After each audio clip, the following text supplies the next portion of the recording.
La Maison du Bluff est aussi une académie de poker. Les candidats, les élèves? Ici, on apprend. Et aujourd'hui, le professeur s'appelle Julien Brécard. Vous me suivez, s'il vous plaît? Mon premier cours aujourd'hui, que j'ai décidé d'appeler stratégie et réflexion. Ce que je vais vous demander en premier lieu, c'est d'aller dans la poker room, récupérer donc les 3 tables, les 3 bancs, mon tableau, et on va venir s'installer ici. Au coin. Pas de toi ici, stratégie. En fait, je veux faire de vous des stratèges et des gens qui réfléchissent. Il faut savoir qu'un joueur de poker, c'est pas juste une personne qui tient 2 cartes et qui espère gagner un coup par-ci par-là. C'est quelqu'un qui a normalement une stratégie qui est clairement établie du début à la fin. D'accord? On va commencer par un petit exercice tout simple. On va rentrer un petit peu plus dans le vif du sujet maintenant avec le Shifumi. Alors pierre, feuille, ciseaux, papier, caillou, ciseaux...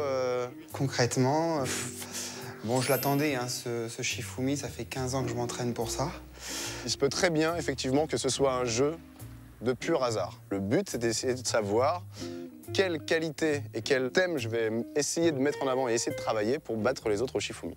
Donc, qualité requise pour jouer au Shifumi, l'anticipation. Mais moi, je vois pas comment anticiper. Hein, D'accord, mais on va le voir.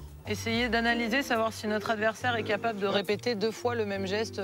D'accord. Est-ce qu'il va faire 2 fois pierre et que derrière, il va enchaîner par ciseaux? Oui, s'il a des habitudes. S'il a des habitudes. Oui, ça, d'accord. J'ai trouvé ça hyper ludique. Il a l'air d'être très pédagogue. De tout ce côté, justement, participation et donnant-donnant entre le prof et l'élève, j'ai trouvé ça super bien. Ça m'a appris que c'était aussi un jeu de stratégie, pas seulement un jeu de hasard. Maintenant, question stratégie, j'ai pas encore tout pigé. À partir du moment où on va faire, où on est obligé de taper 3 fois et qu'on a ce geste-là, la pierre, ça va jouer sur le psychologique. Donc en fait, je vais vous faire des parties. Chacun va jouer 2 matchs, ici, devant tout le monde, et ce sera sur 10 lancers. Jouer au poker pour des allumettes, on perd vite l'intérêt du poker. Donc on va jouer des jetons. Donc on va jouer des jetons. On va jouer des jetons à Shifumi. Ouais, et ben, ce qui est marrant, c'est qu'on va commencer avec Caroline et Gaëlle. Allez, hop. Bon, Regardez. 9 à 3 toujours. Et 10 à 3 pour Gaëlle. j'en ai marre. Donc Gaëlle gagne 100 jetons. On va faire venir Alexandra et Geoffroy. Pour les points. Engagé. Engagé. 8-7 pour Geoffroy. On met du suspense. 9-7 pour Geoffroy. Et 10 à 7 pour Geoffroy, bravo. Gaëlle. Non, encore? Contre Cathy. Je me concentre. Waouh. Ah, c'est ton 2e match, Gaëlle. Ton 2e et dernier match. Alors là, tu vas prendre cher. Shifumi. 9-8. Shifumi. 9-9. Shifumi. Shifumi. Et 19 pour Gaëlle. Bravo. Ouais. Alexandra et Caroline. Je crois que je vais m'inscrire au championnat du monde. 8-6 pour Alex, 9-6 pour Alex et 10-6 pour Alex. Bon, bah voilà. Je perds tout le temps. J'ai encore perdu 200 jetons. Donc 200 jetons au Shifumi, ça se passe comment? C'est génial. Caro, là, ouais, elle est super short stack. Et à chaque fois qu'il y a des épreuves, elle en perd. Donc elle montrera jamais son stack comme ça. Hein. Ça me saoule parce que je perds tout. En gros, Cathy la winneuse et Caroline la loseuse, quoi.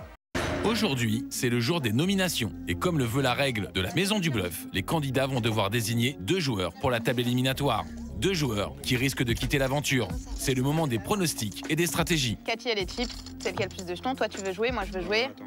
Toi, tu veux jouer? Toi, tu sais pas? Gaëlle? Sans plus. Sans plus? Alex? Bah oui. Tu veux jouer? Oui. Caro? Cathy, tu t'en fous? Non, je m'en fous pas. Et on va pas se faire chier à s'entretenir. Chacun fait ce qu'il veut. J'ai pas envie de nominer des gens qui veulent pas jouer. Chacun le fait pour des raisons qui lui sont propres. Donc toi, tu veux jouer, t'es sûr? Certain. Et toi aussi, Aïda? T'es sûr? Bah, je suis obligée. Hein. Je suis pas là pour faire bronzette et perdre tous les 200. Il y a 2 à désigner. Cathy, tu remportes encore celle-là. Je veux dire que t'es bénie du cul quand même. Pourquoi? Mais parce que tu gagnes tout. les trucs, les défis. Chip. Je peux vous coacher mentalement si vous voulez par contre. Non mais ça, moi ça ira, merci. C'est pas besoin. Toi t'as pas besoin? Besoin d'être coaché mentalement. En tant que directeur de la Maison du Bluff, Alexis Lebsker tient à rappeler les règles de la table éliminatoire avant de lancer les nominations. Mes chers candidats, le moment est maintenant venu d'établir ensemble la composition de la partie éliminatoire. Cette partie est composée de 6 joueurs. Comme vous le savez, c'est une tradition, le qualifié Internet, celui qui a remporté les qualifications sur lamaisondubluff.fr, dispute automatiquement cette partie. En ce qui vous concerne, vous allez désigner 2 joueurs.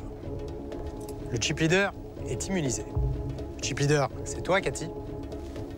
Tu désigneras toi aussi un candidat et tu peux voter pour toi. Il reste 2 joueurs que je désignerai moi-même lors du conseil. Je vais donc vous demander de procéder au vote. On commence par toi, Caroline. Pour la table éliminatoire, je choisis de nominer Sébastien et Aïda. Ils ont envie de jouer, donc je ne vais pas leur priver de ça. Alexandra, à toi.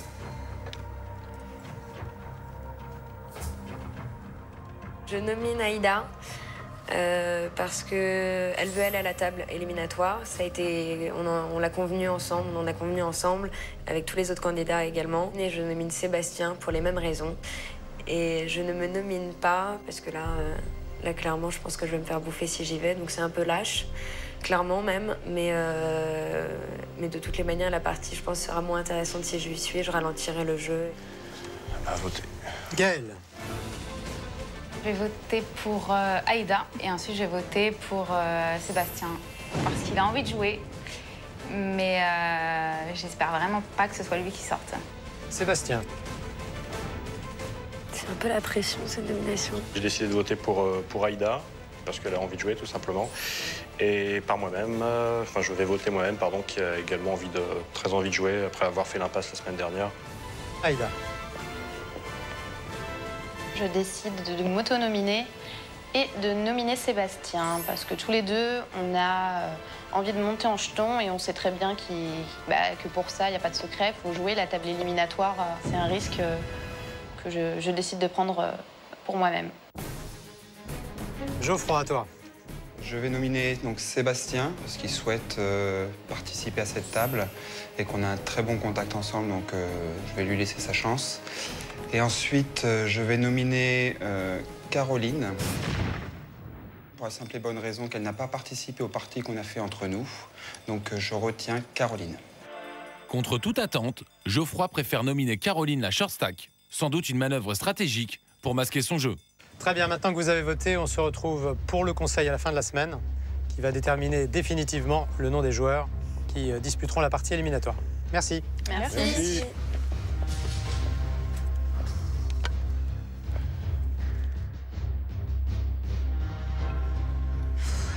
Geoffroy est revenu des nominations en annonçant très discrètement à Alexandra qu'il avait nominé Caroline. Il l'a clairement dit qu'il avait nominé Caro, parce qu'en fait, il veut pas passer à la télé pour un mec qui lui court après et qui la kiffe. Ouais.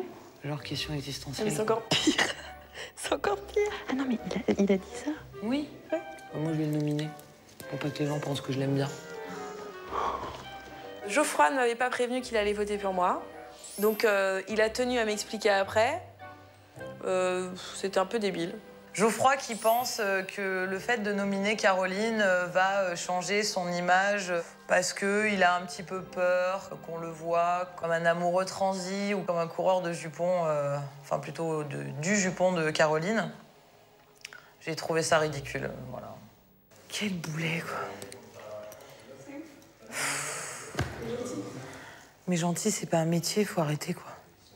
C'est-à-dire que c'est pas trop mon style.